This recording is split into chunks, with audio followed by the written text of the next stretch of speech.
And welcome back to more Portal 2. So last time, we tried to escape with the help of Wheatley and ended up reconstructing GLaDOS instead. So this time, we are making our way through more test chambers. We just got to the end of one, so let's see what lies beyond this elevator.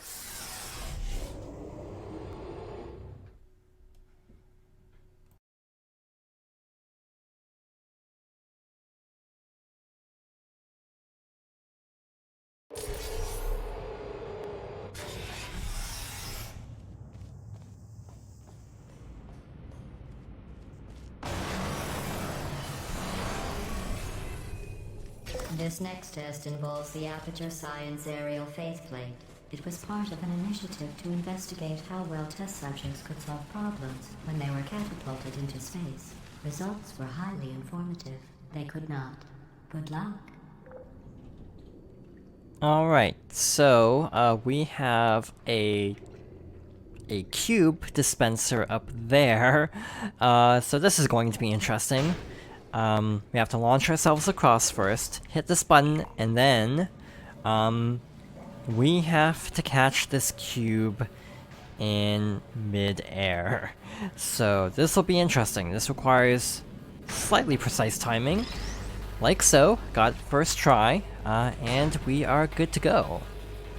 Make our way back over here and open the door. Here's an interesting fact. You're not breathing real air. It's too expensive to pump this far down.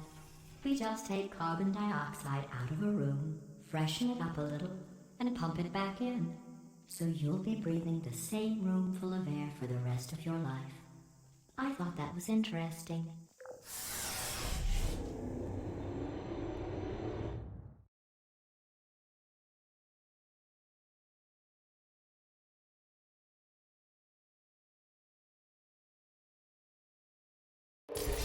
Let's see what the next test is. Oh, advanced aerial faceplates. Well, have fun soaring through the air without a care in the world. I have to go to the wing that was made entirely of glass and pick up 15 acres of broken glass. By myself.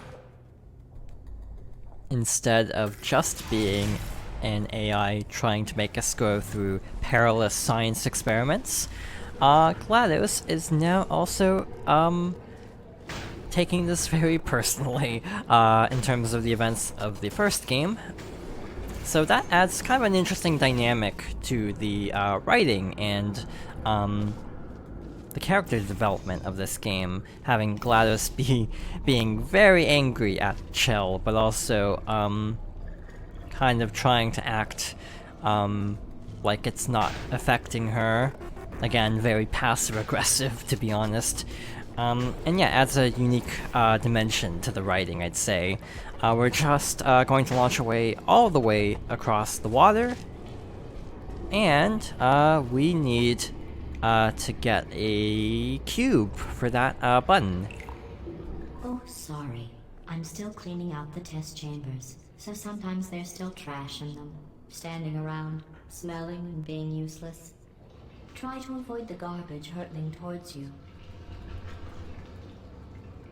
So I don't think it'll actually hurt us if it crashes into us. That's a lot of stuff in that that tube over there. But now, if we press the button, it should actually give us a cube.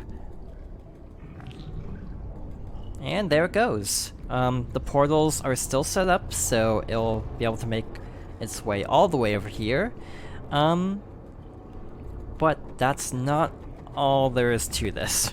We still need to actually get it over to that switch.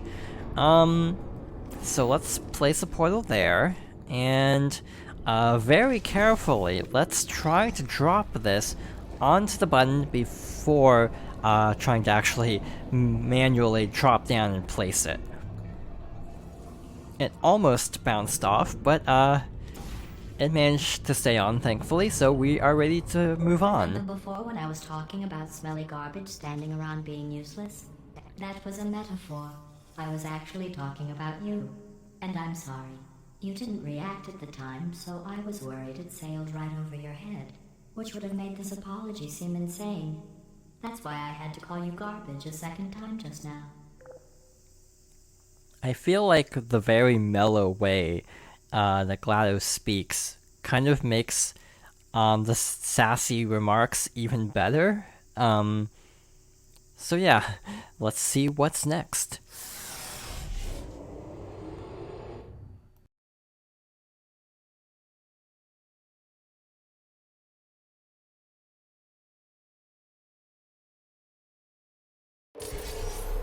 Did you know that people with guilty consciences are more easily startled by loud noises? I'm sorry, I don't know why that went off. Anyway, just an interesting science fact. Oh, did I accidentally fizzle that before you could complete the test? I'm sorry. Go ahead and grab another one.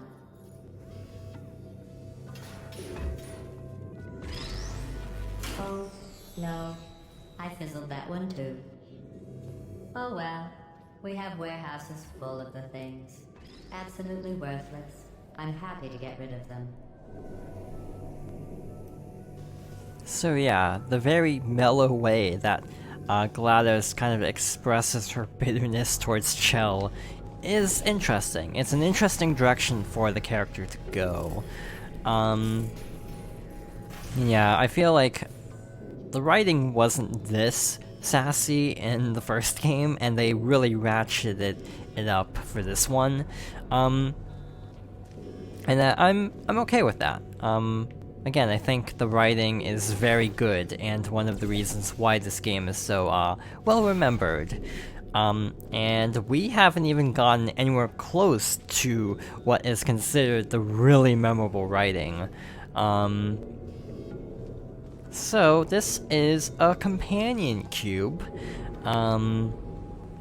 hence why GLaDOS probably destroyed it twice, out of spite. So we need to make our way over there, so let's drop a portal and carry this down through the portal to the other side. Like so. I'm trying to remember if there's a way to actually get the companion cube through the door, like in Portal 1. But to be perfectly honest, I don't remember. I feel like it's possible because I feel like I did that on my practice run, but I don't remember how I did that. I don't think it's close enough to pick up from here, so who knows. Every test chamber is equipped with an emancipation grill at its exit, so that test subjects cannot smuggle test objects out of the test area. This one is broken. Don't take anything with you.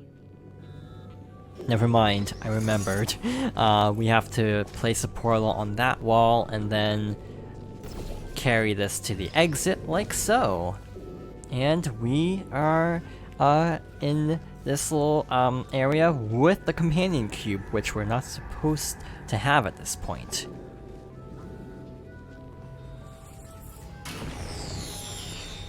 I think that one was about to say, I love you. They are sentient, of course. We just have a lot of them.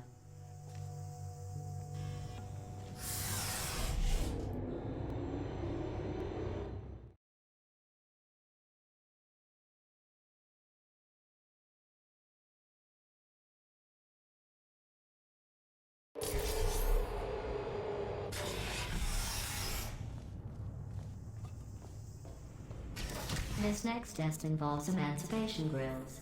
Remember, I told you about them in the last test area that did not have one. Alright, so we can't pass through. Oh no, the turbines again. I have to go. Wait, this next test does require some explanation. Let me give you the fast version.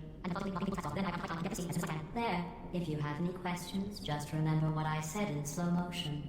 Test on your own recognizance. I'll be right back. So, we can't pass through here, or else the portals will all reset.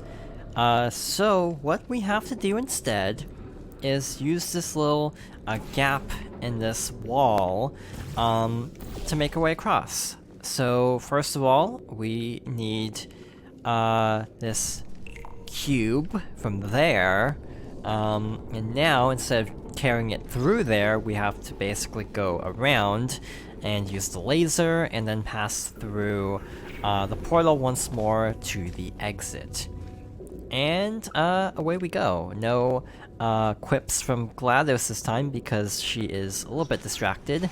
So all that's left is to move on to the next test chamber.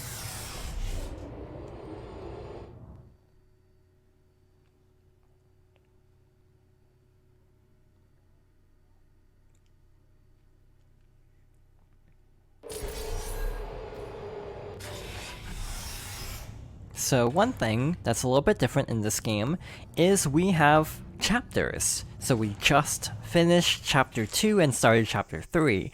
I feel like the first game is too short to have that many chapters. It is still divided into different areas like the escape sequence and the actual test chambers themselves. But that is a little bit different and kind of shows that this is a much more like full-length game instead of just a little bonus on a collection. And yeah, GLaDOS still isn't here to greet us for this test chamber either, so we're kind of on our own. There's a wall over there, or a ceiling over there, and to get across, it looks like we have to actually jump through the ceiling here. Hey, it's me! I'm okay! Well, I'm back. The aerial faceplate in here is sending a distress signal. You broke it, didn't you? There. Try it now. What happened, right? I was just lying there. You thought I was done. This plate must not be calibrated to someone of your generousness. I'll add a few zeros to the maximum weight. You look great, by the way. Very healthy. Try it now. Big bird, right? Couldn't believe it either. You seem to have defeated its load-bearing capacity. Well done. I'll just lower the ceiling.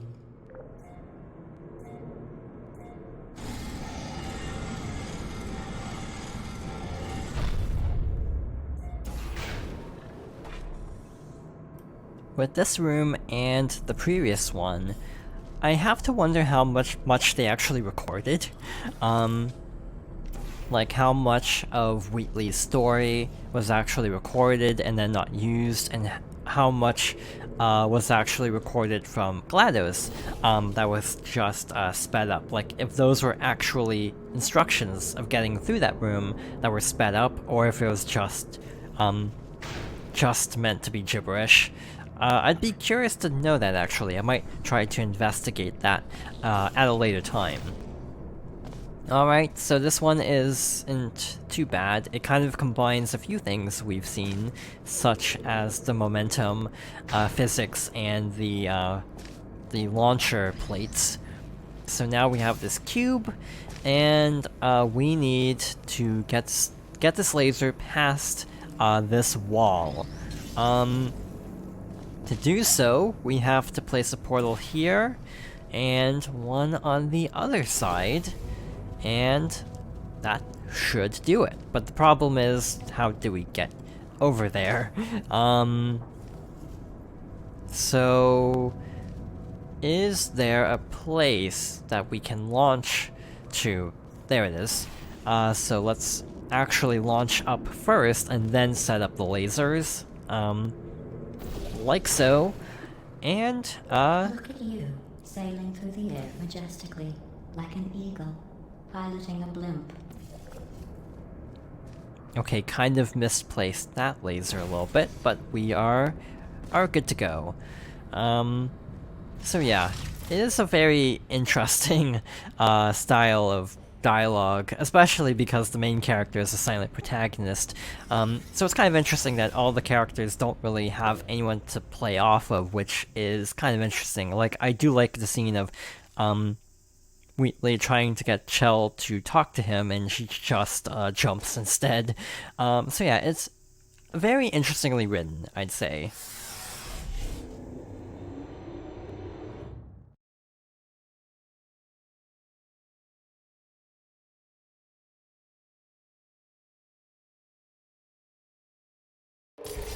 Enjoy this next test. I'm going to go to the surface. It's a beautiful day out. Yesterday I saw a deer. If you solve this next test, maybe I'll let you ride an elevator all the way up to the break room. And I'll tell you about the time I saw a deer again.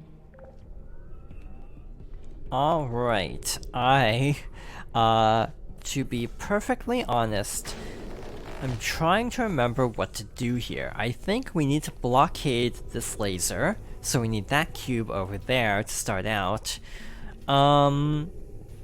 But the question is, how do we get that? Let's try this. Let's try to launch ourselves all the way across, like so. That actually worked. I'm slightly impressed I actually remembered that, to be perfectly honest. So with that, we now need to take the cube over to the other side. I feel like this game still holds up fairly well visually. This is the 360 version, so it's not as pretty as like the Steam version. But the game is still playable on current Xboxes as well. So the Xbox One line of consoles and the Xbox Series consoles as well. So I feel like from what I remember hearing, the frame rate is still locked at 30 frames per second, but the resolution is increased. So that is probably one of the best ways to play it other than the Steam version with powerful enough hardware. I don't really have the best computer in the world, so I can't record and play a game like this at the same time, so I do have to rely on the Steam, not Steam, the Xbox version. Alright. So, I think I need the laser, but the question is, how do I get the laser all the way up here? That is a very good question, actually. Can I place a portal down there? Doesn't actually look like it, so let's try to drop down from this side and see if this will work. Alright, I see what to do. What color portal did I put down over there? Luckily, you can see them through walls, so you don't have to guess in cases like this, which is really great. So instead of blocking it with this cube, we are just instead going to redirect it to the other switch, like so. Yeah, overall I'd say even now, these puzzles still are way tougher than most of the late game puzzles, I'd say, in Portal 1. And yeah, that's kind of not exactly saying a lot, because by this point we actually would pass the test. I didn't see the deer today. I did see some humans. But with you here, I've got more test subjects than I'll ever need. As I was going to say, by this point in Portal 1 time-wise, we actually would be really far into the game, so I guess the difficulty scaling does actually make a lot of sense.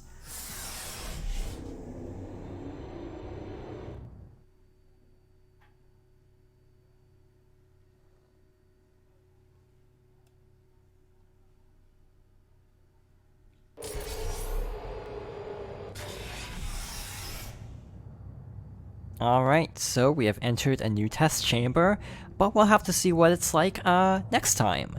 So, thank you for watching, and I hope you'll join me next time for more Portal 2.